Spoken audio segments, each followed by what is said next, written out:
Constable Odo orders a glass of spring wine for Colonel Kira. Gul Dukat gets a new outfit. And Benyon and Mika are having a beautiful little Bajoran baby. Hello, everybody, and welcome to the Seventh Rule with Sirach Lofton. That was a good setup right there. Hello. Beautiful Bajoran baby. Today we're doing, my name is Ryan T. Huss. Today we're doing a review of Deep Space Nine, Season 7, Episode 9, Covenant, written by Renee Echevarria, directed by John T. Kretschmer. A little interesting story there. This was November 25th, 1998. And before we get started, we'd like to give out a very special thanks to Yasushi Ito. Thank you very much for sponsoring this episode, Yasushi Ito. How you doing? I'm doing good. Yasushi Ito sounds like a baseball player's name, right? Like he plays for the Astros or something and he hits home runs. Yes, I have one of his cards sitting next to the Bakukai that I You got his rookie card. Acquired. Yeah, this was a good episode. I really liked it. I mean, this was just fantastic. Okay. Yeah. When I was watching this, I was thinking this episode feels like it's more up Sirach's alley than most people. I think most people may not have cared for this as much. But I think you, because of your knowledge of history and religion, and which leads into cults and which reminds us of other things. The whole time I'm watching this, I was thinking, I bet you Sirach is getting a lot of gems out of this. So it's very gratifying to hear that the first thing you say is this was a great episode. I love it. Yeah, and clearly Renee Echevarria also has that same kind of interest in the subject matter and this philosophical approach to thinking about faith and how the constructs of religion and various subdivisions of these groups and whatnot. So I think it was interesting for him to take on this subject head on because it's something people really try to stay away from a lot. It's like, what do you not talk about at the Thanksgiving dinner? It's like politics and religion, right? It's like a known thing. Yeah. Not nowadays, though. But back then, in the 90s, when they're doing this, that's what made Deep Space Nine so cool, was they were willing to talk about the things that most people stayed away from. Most people learned a long time ago, this is radioactive, do not touch this subject. And Deep Space Nine was like, you don't say. Well, let's see what we can do about that. And I thought they handled it excellently. Just so many different things. I think that DS9 has built up some real cachet when it comes to the way they tell stories. And what I mean by that is because they've now built up a reputation of putting plot twists and whatever you kind of expect, it's something a little bit different.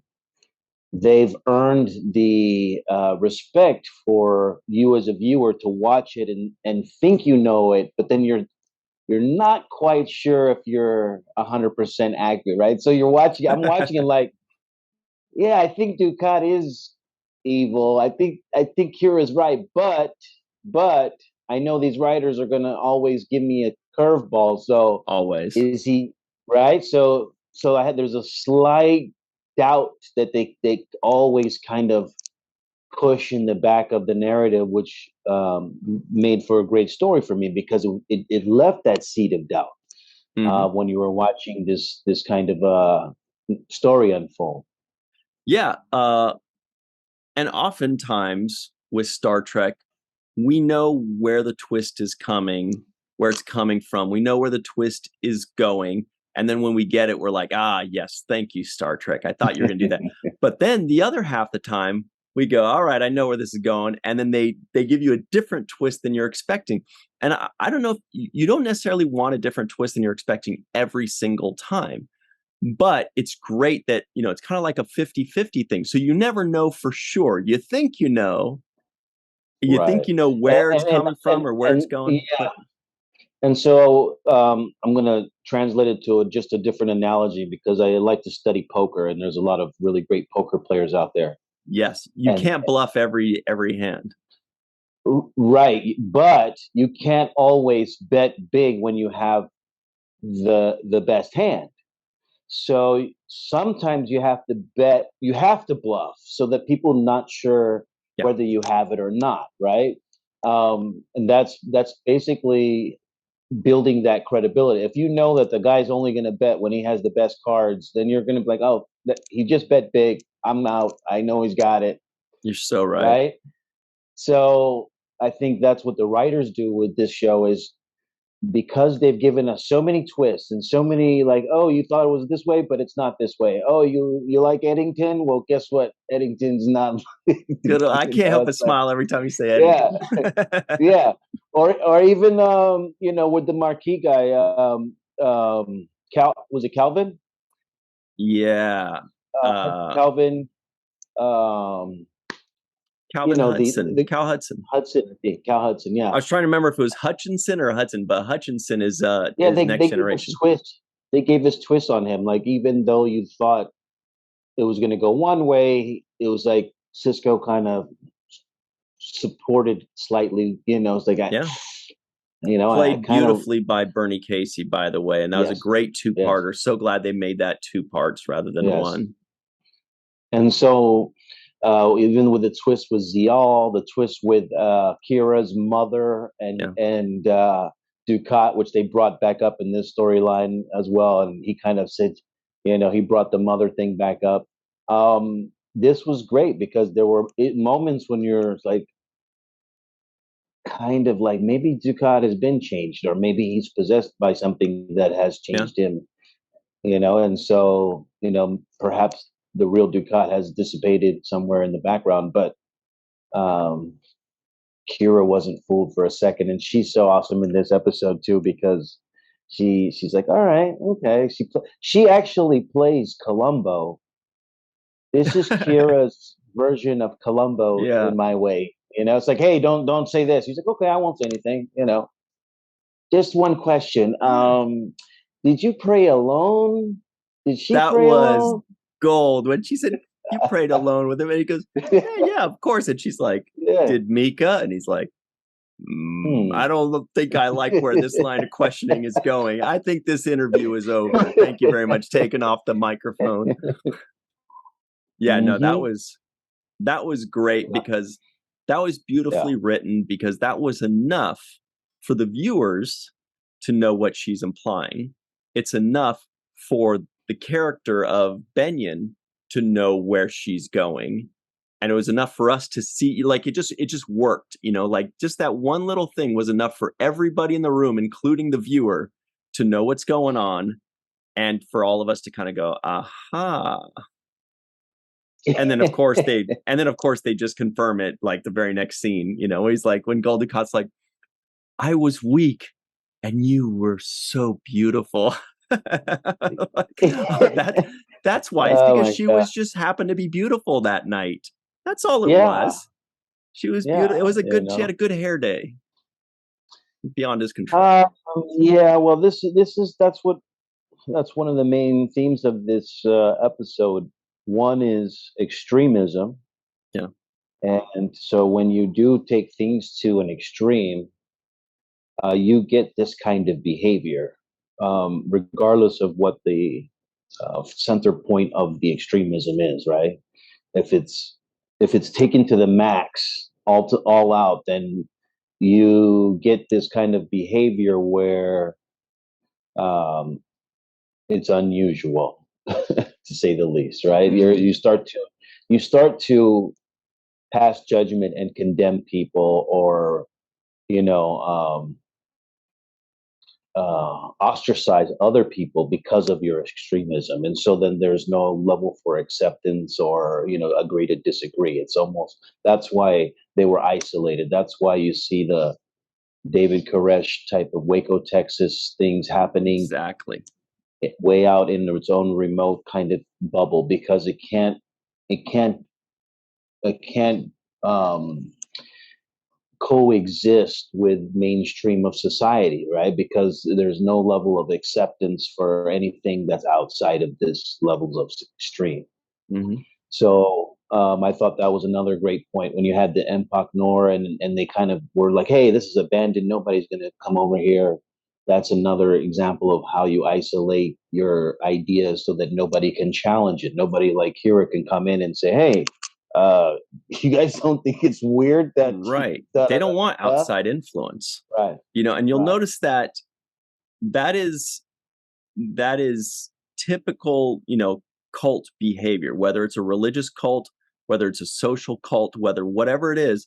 One of the first things, I mean, cult 101, trust me on this. No, but cult 101 is you separate the people from Right. the rest of the world.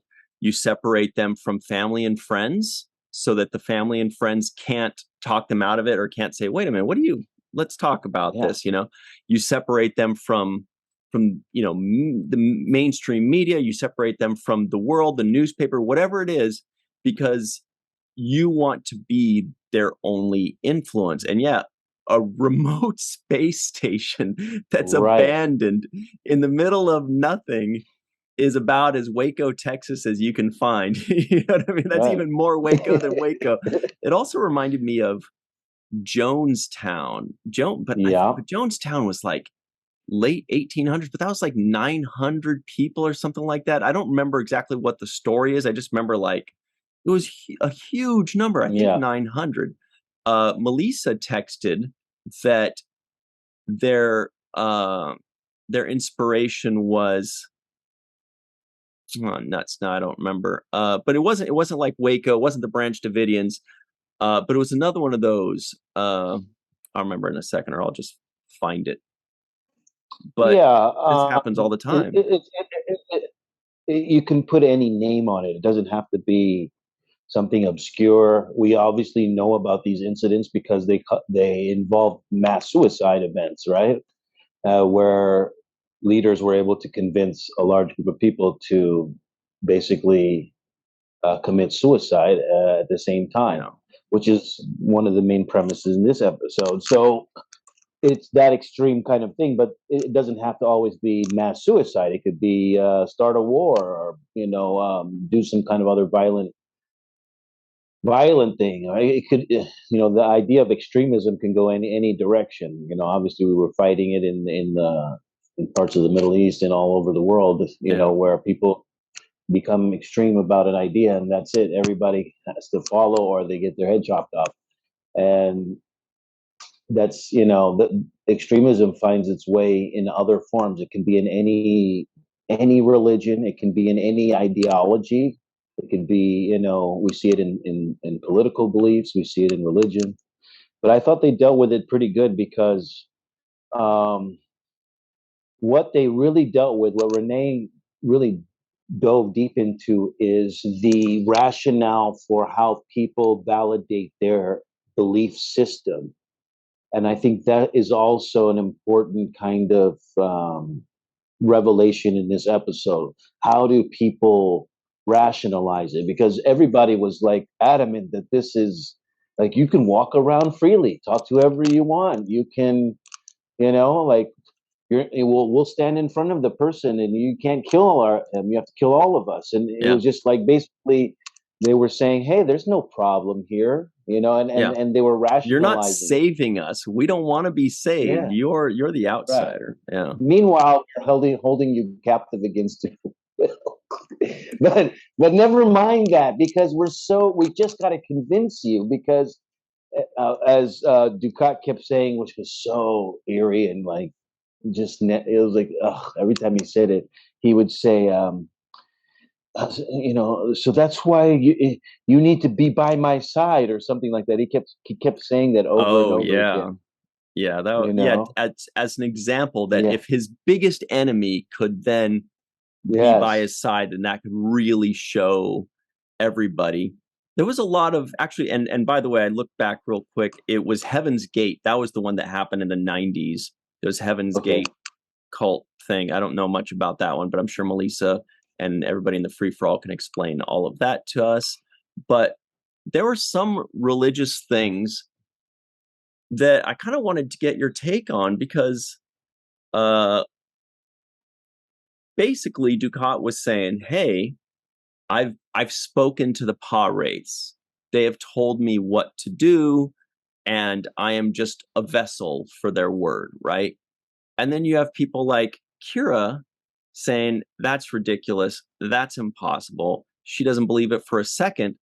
And I couldn't help but think, why not? You talk to the prophets, right? You're a good person. You talk to the prophets.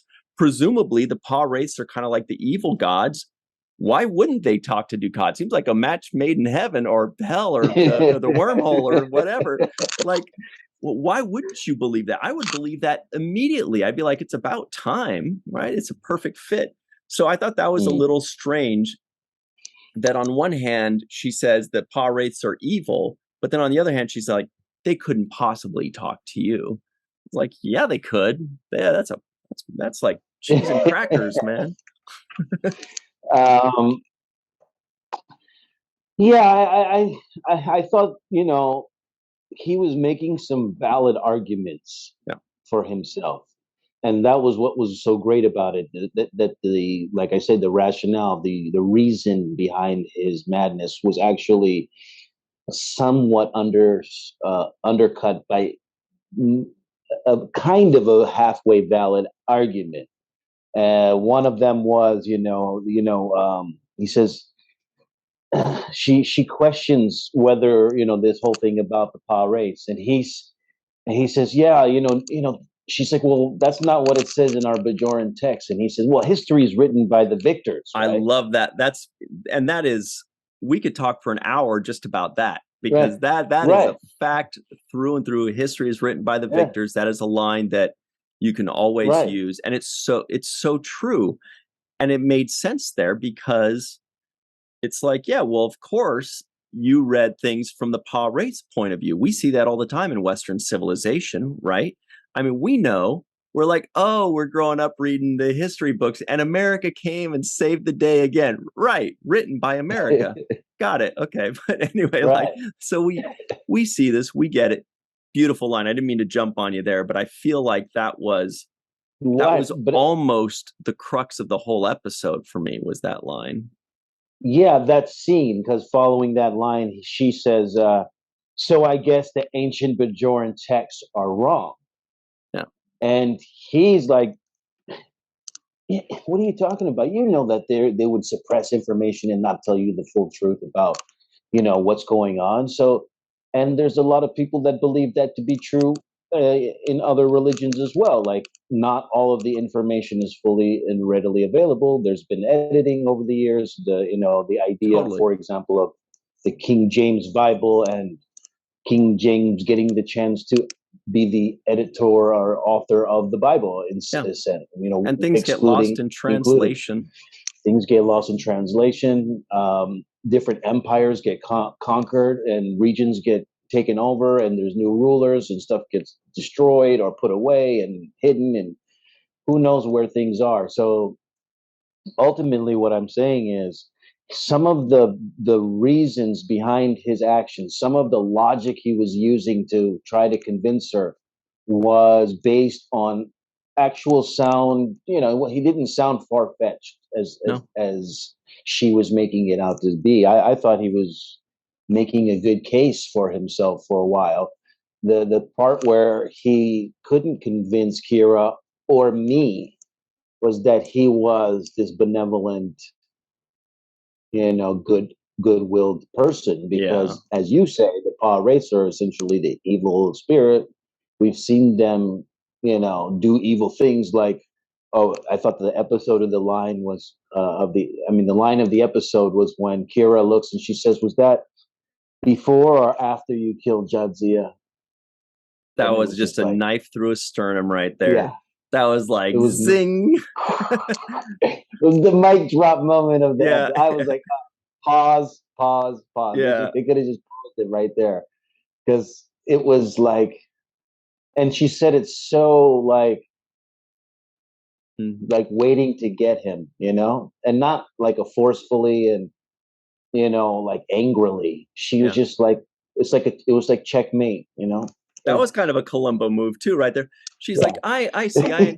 So was that Yeah. before or after you killed, I mean, just to get the timeline right. Yes.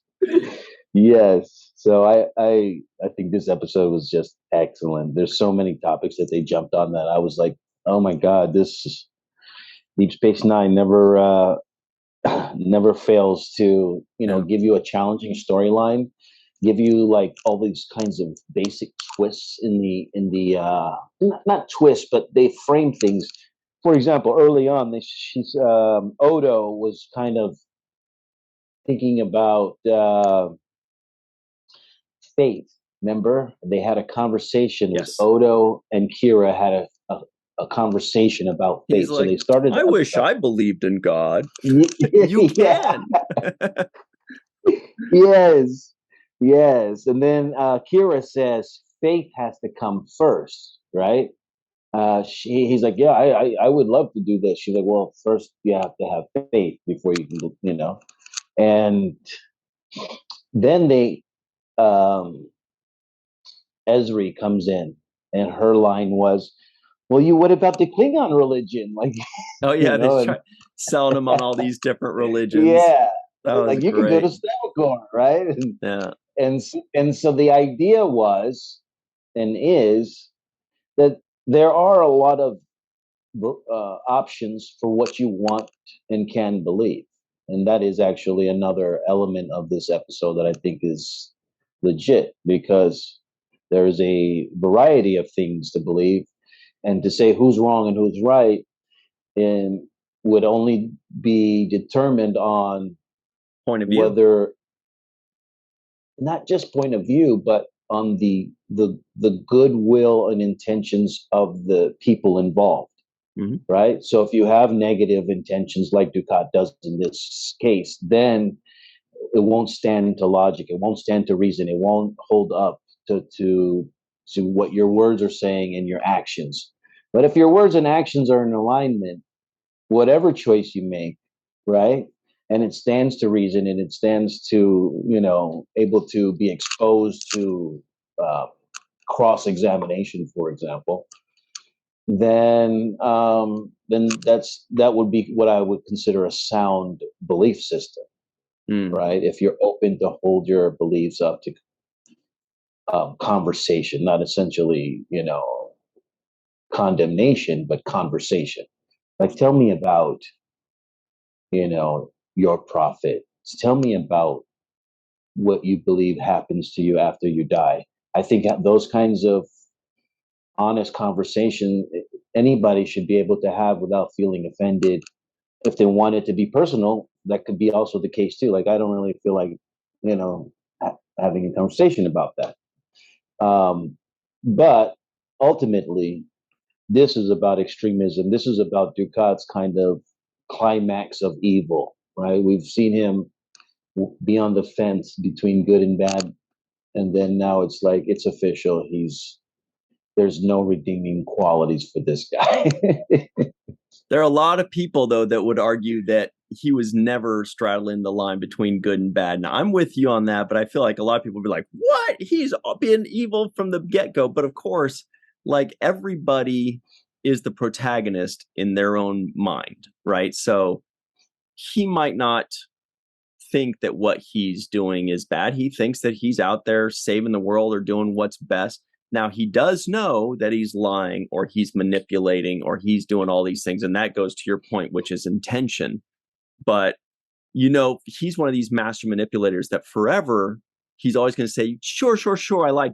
But it was only because, or yeah, well, I'm only doing this, however he has, whatever he has to do to justify it to himself. Justify it to himself. And that's what the writers, I think, captured so good. Remember, he opens the airlock on her, right? Watches her suffocate and reach out for him. Hears Kira's voice, right? Takes off. And then there's another scene right after that where he's like, oh, tell me, I pray that she lives. It's like, oh, that was beautiful. I loved it. That's like, such good writing. Wait a minute. Did you just pray that she lives after he tried to kill her? He literally did pray for it too. Okay, well, we got to hop to our break real quick, but we'll get right back on this. We'll be right back on the seventh rule.